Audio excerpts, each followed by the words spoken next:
Kattokaa, kun mulla on hieno studio täällä, mulla on taustat ja on isot valot ja kaikki on viimeisen päälle. Mutta tiedättekö, millään tällä ei tee yhtikäs mitään. Tää on ihan vaan turhaa ekstraa täällä. Miten mä voin niin sanoa? No, mä oon tehnyt 10 vuotta somea työkseni. Ja se kaikkein isoin oivallus, mitä mulla on tullut, on nimenomaan se, että joka kerta valitsen mieluummin hyvä ja toimiva ennemmin kuin hieno ja tylsä. Esimerkkinä aina kun mä menen vaikka johonkin firmaan tekemään jotain kuvauksia, niin en mä ota siellä mitään drone-kuvaa ulkona, että näytetään miten hienot tuotantotilat on, vaan mä menen aina sinne sisälle ja siellä rakentaa semmoisia tarinoita. Tarinat on se juttu. Kaivaa oikein esille, että mikä on se juttu, mikä erottaa teidät muista? Mikä on se juttu, mitä kukaan muu ei voi näyttää just teidän asiakkaille?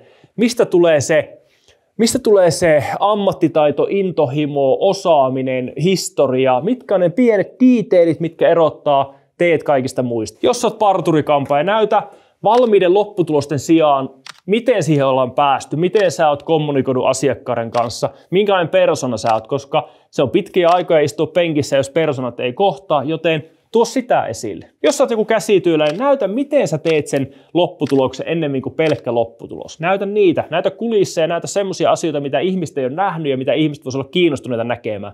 Intohimo siihen omaan tekemiseen. Mitkä on ne sun parhaat puolet? Tuoda niitä esille. Ei mennä semmoisiin hienoihin mainoksiin, missä on kiiltokuvia ja kaikki on silotettu geneeristä kuraa, mitä on kaikki muut jo tehnyt moneen kertaan, vaan mennään sinne hyvän tarinan luo. Se on helppo sortua siihen, että okei, katsokaa, minulla on täällä hieno uusi studio, mitä olen pitkään rakentanut ja se on nyt niin kuin, olen siitä ylpeä.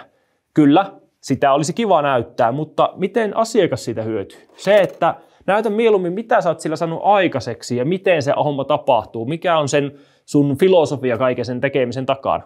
Ne on ne jutut, mitkä ratkaisee. Kuvataanko sitä sitten elokuvakameralla vai kännykällä vai niin, sillä ei enää mitään merkitystä. Se on sitten vaan sitä lisää ja sitä voidaan parantaa ja se ei lopu ikinä. Eli ei niinkään, että mitä tehdään, miten tehdään, vaan miksi tehdään. Ja joka kerta valitse mieluummin hyvä kuin hieno.